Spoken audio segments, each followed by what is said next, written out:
Uma pessoa pediu para eu falar sobre emanação. Emanação é um problema, é um termo problemático, né? Então, eu vou tentar falar um pouco da tradução, por que que surgiu esse termo e o que que eu acho, de onde que veio essa palavra, mais ou menos. E daí, mas vamos falar dos conceitos em torno disso. Tem vários conceitos em torno disso no Dharma, né?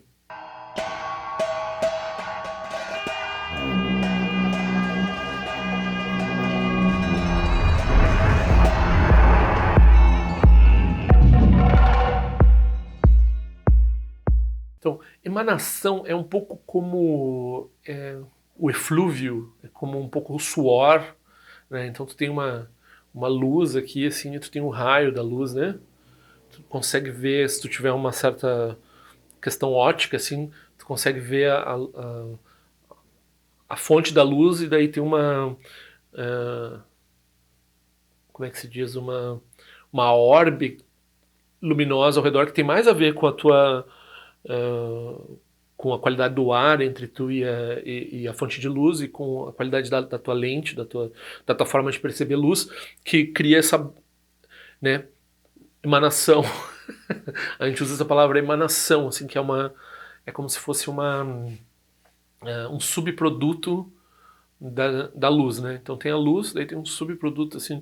Isso é uma metáfora, né? A gente não chama isso de emanação, mas é mais ou menos isso, assim, quando as religiões falam de que tem uma divindade, né, uma coisa assim, e daí depois tem uma forma de expressão dessa divindade que tem uma forma particular, uma forma específica, né? Então a gente fala assim, por exemplo, daí seria correto dizer que os avatares dos hindus eles são uh, eles são emanações, né? E dentro do cristianismo eles vão brigar muito com relação a isso, por quê? Porque eles querem uma união completa entre Jesus Cristo e a deidade última. Então Jesus Cristo não poderia nem mesmo ser uma emanação, ele tem que ser o próprio.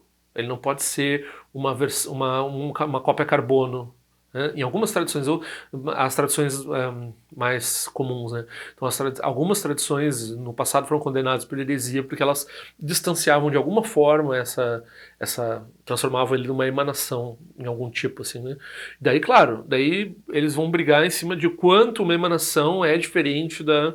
Então, eles vão dizer, não, a gente chama de emanação, mas a emanação é igual à original, não tem diferença nenhuma. Como no hinduísmo, eu creio que eles vão dizer, não tem nenhuma perda, né? E no budismo também, não tem uma perda entre o Dalai Lama e o Chenrezig, né? Não é porque o Dalai Lama é um ser humano e o Chenrezig é um ser, não sei de tipo, de qualquer tipo, né? Porque ele está totalmente livre para se manifestar como ele quiser. Então o Dalai Lama não tem nenhuma perda, né, na manifestação corpórea do Chenrezig, na forma do Dalai Lama, do que no próprio Chenrezig, né? Então, essa ideia, ela é semelhante nas várias tradições religiosas, assim. Agora, por que no budismo a gente toma cuidado? Porque no budismo não tem deidade última, não tem eu, né? Então a gente tem que estar sempre cuidando, se não tem deidade última e não tem eu, o que é exatamente que a gente está chamando de deidade, né? E daí que pode emanar, o que pode produzir. Então, na verdade, né, é como a natureza de Buda. Na natureza de Buda, se a pessoa for criticar, ela vai dizer: tem uma coisa dentro da pessoa que é uma coisa essencial que permite que ela seja um Buda. A explicação budista para escapar do eternalismo com relação à natureza de Buda é dizer assim: não, a natureza de Buda é um potencial inato. Então a pessoa tem esse potencial inato, mas ele não é uma coisa, ele não é um objeto que está lá. É uma característica que pode ser expressa, que não necessariamente vai ser expressa, mas que pode ser expressa, tem uma necessidade no sentido de que ela sempre pode ser expressa, mas não é que ela vai se expressar em todos os casos. Não sei se dá para entender isso. Então, por exemplo, no nosso caso, a gente está expressando muito pouco a nossa natureza de Buda, por isso que a gente tem essa dificuldade toda de ajudar os outros, essa dificuldade toda de se contentar com qualquer coisa, e essa dificuldade toda de, sei lá, de não ter confusão mental, essa dificuldade toda de, enfim, não ser um Buda, né? Então, por isso que a gente tem essa dificuldade. Se a gente não tiver essa dificuldade, a gente está expressando essa qualidade que não é uma coisa essencial, mas que é uma liberdade natural que existe. que existe também é meio eternalista, né? Uma liberdade natural que tá além da existência, da não existência, né? Um jeito de falar assim. Então a gente está sempre tentando fugir do eternalismo, né? Então as deidades também, elas são manifestações, as manifestações dessa natureza, só que elas não têm uma natureza essencial, elas não são sólidas, elas são parte de um sonho. Elas são um sonho puro, como eu estava falando, uma ilusão pura, né? No vídeo anterior. E essa ilusão pura é uma forma de nos apontar os ensinamentos budistas, né? Então o Dalai Lama, ele é um professor, o Dalai Lama manifesta essas qualidades. Ele é reconhecido como uma expressão completa das qualidades do Tierenzin, do Bodhisattva Avalokiteshvara, né? Então isso aqui é uma emanação. Aí quando a gente fala emanação também é um jeito assim do Buda. Por quê? A gente estava falando que no vídeo anterior a gente estava falando que não tem nenhuma má vontade com o sonho, né? Mas daí quando a gente fala renascer, no budismo a gente diz assim, no budismo não tem renascimento, o budista busca não renascer. Mas então ele não vai mais, ele vai parar de sonhar, o sonho não vai mais existir. Bom, ele vai parar de sonhar no sentido de que ele vai estar lúcido, mas ele não vai parar de se manifestar no sonho, porque ele também não tem nenhum problema em se manifestar no sonho. E aliás, ele tem compaixão, que é uma das qualidades, então a compaixão dele vai continuar produzindo formas para benefício dos seres, né? Ele fez votos, ele fez aspirações, ele gerou interdependência e assim por diante. Então, quando a gente fala emanação também, a gente está dizendo assim, quando um Buda quer nascer, ele não está nascendo, né? Por que ele não está nascendo? Porque ele não está realmente surgindo no sonho como solidez de existir no sonho. Ele surge como uma forma para beneficiar, do ponto de vista dos outros ele nasce, do ponto de vista dos outros ele surge como uma forma, do ponto de vista dele ele está além de surgir, não surgir, além de ir e vir, etc, etc. Porque ele está além disso, pela interdependência com os seres percebem essas qualidades exemplificadas em certas formas que surgem, por exemplo, a forma do Buda Shakyamuni, a forma do Dalai Lama e assim por diante, a forma das deidades e assim por diante, todas essas formas, né, possíveis.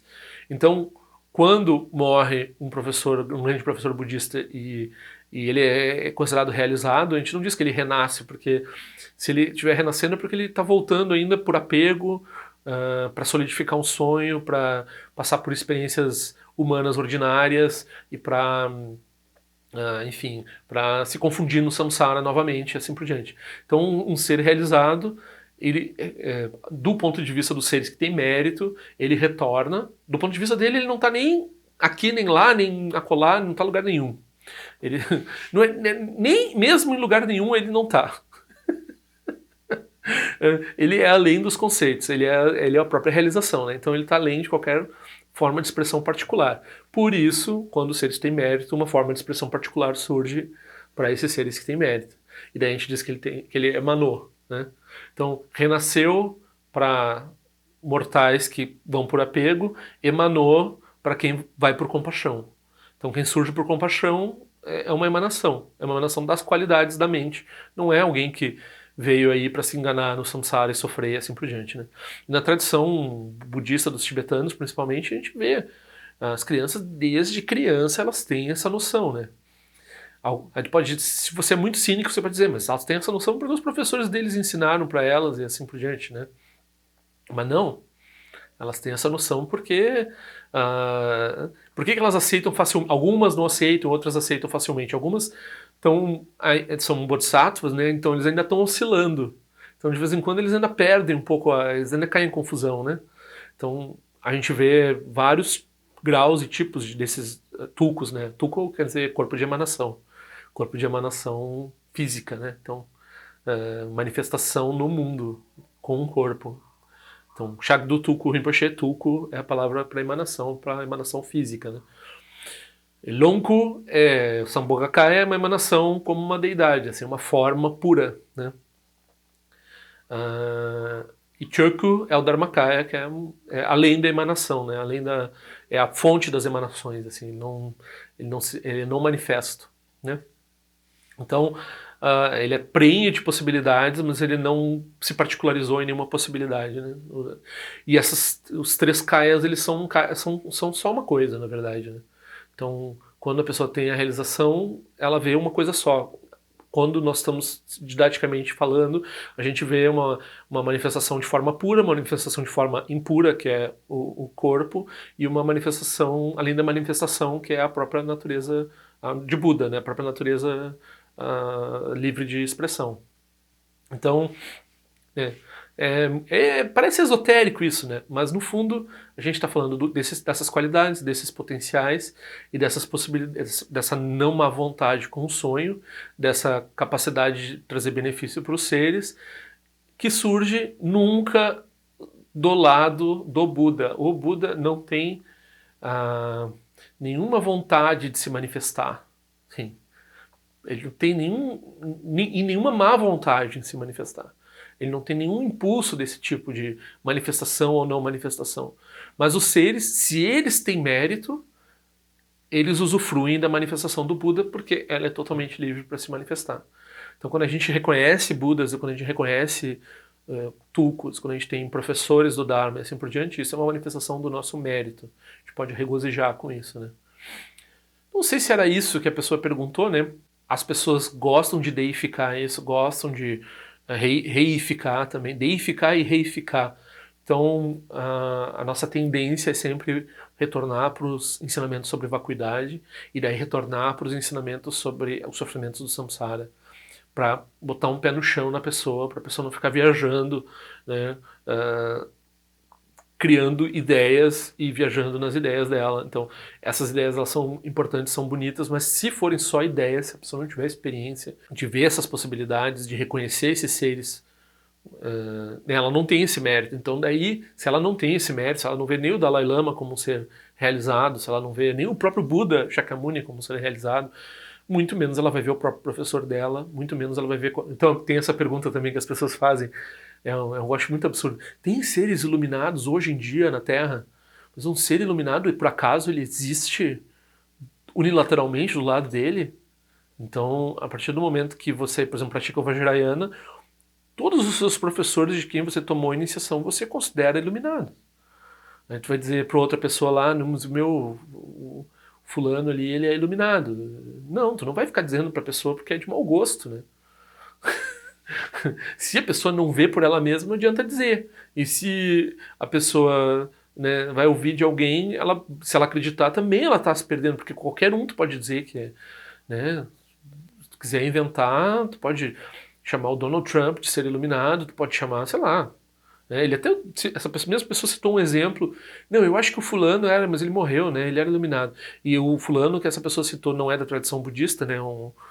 É um guru falso, um charlatão. E eu assim, nossa, então a pessoa, ela acha que um ser que com certeza não era iluminado, um ser iluminado, e por outro lado, hoje em dia ela não vê nenhum ser iluminado. Eu não sei, né, por que a pessoa está se prendendo nesse conceito de iluminação dos outros, assim, ela devia estar prestando atenção no conceito de mérito, no conceito de interdependência, no conceito, talvez, de sofrimento, no conceito do próprio Buda Shakyamuni. Até que ponto ela sabe, por que ela sabe que o Buda Shakyamuni era um ser iluminado? Se a pessoa examinar isso, por que ela considera... Isso faz parte da prática. Faz parte do louvor do Buda. Reconhecer as qualidades iluminadas do Buda. Não é reconhecer assim porque eu disse, porque a cultura diz que o Buda era um ser iluminado. Você olha, o príncipe pensou dessa forma, foi lá, praticou, aí atingiu um resultado, daí ensinou. Aí você começa a regozijar com cada um dos eventos da vida do Buda, e daí você começa a regozijar com as qualidades dele, né? Começa a entender como é que ele... é impossível entender totalmente, porque só um ser iluminado consegue entender. Mas entender na medida que você consegue as qualidades dele, e daí isso vai fazer você ter fé, né, devoção pelo Buda, e vai fazer você reconhecer ele como um ser iluminado. Se você ad hoc aceita que o Buda é iluminado porque a cultura disse que ele é iluminado, ou porque ele disse, ou sei lá, os budistas dizem, aí... Sinto muito, né? Você não está nem refletindo adequadamente, nem tendo uma fé embasada em qualquer coisa, né? É só um rótulo que alguém botou em cima de alguém. Você não sabe o que é iluminação, então, né? Então, cuidado. Também essa questão da emanação, ela é problemática, assim. Tem que entender. Então, tem que entender.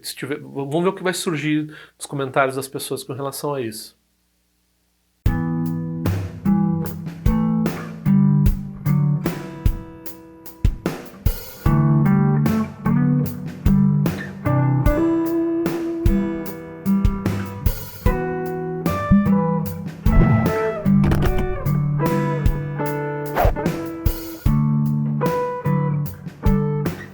Ei, não esquece de se inscrever no meu canal, é importante para mim. Clica na sinetinha para receber a notificação e se quiser se inscreve no meu boletim informativo de forma que eu ando fazendo, que eu ando pensando. Também para contribuir de alguma forma com esse canal, esse é o endereço. Eu espero que em breve nós nos vejamos na prática do Dharma.